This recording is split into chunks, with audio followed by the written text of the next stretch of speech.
On this mountain, the Lord of hosts will provide for all peoples a feast of rich food and choice wines.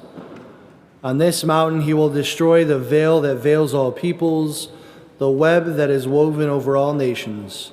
He will destroy death forever. Sometimes it feels too good to be true.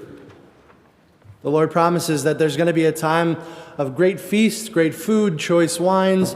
The veil that causes division between peoples will be gone, and death will no longer have its sting.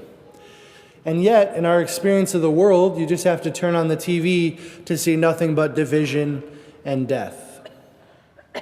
So how is it that we can both hold this reality that God is promising something greater, a time of perfection, and yet my experience is one that is still marked by great pain?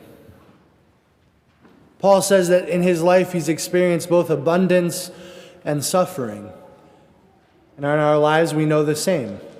There are certain times where we're living out of an abundance, a lightness, a joy, a freedom, and other times we're oppressed with division and sin and brokenness in our own lives and in our own families.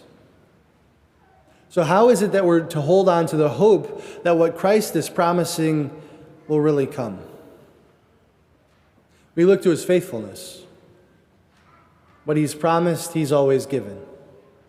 In a particular way, in him laying down his life on the cross, we know that the heavy lifting is already done. It doesn't mean that we allow ourselves to be naive to the brokenness around us, but it shouldn't consume us. We never should forget that the Lord has given us an invitation to that heavenly banquet. He's given us an invitation to be free from the things that plague us in our humanity. So you have the invitation. Do you want to go? Do you want that life with him? Are you willing to make the sacrifices to say a full and total yes? I hope so. And the Lord doesn't just allow us to sit in a place of waiting that eventually things might make sense again. He brings us to the altar of the Lord and says, I'm going to allow you to experience a moment of unity right here. When we receive the body and blood, soul and divinity of Jesus, we are made one.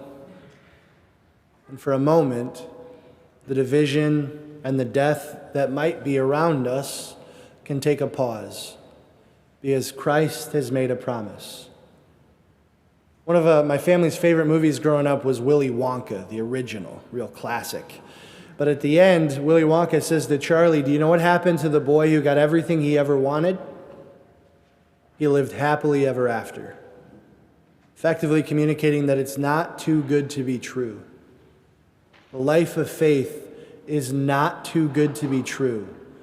It's not a fairy tale, and it's not a distant reality.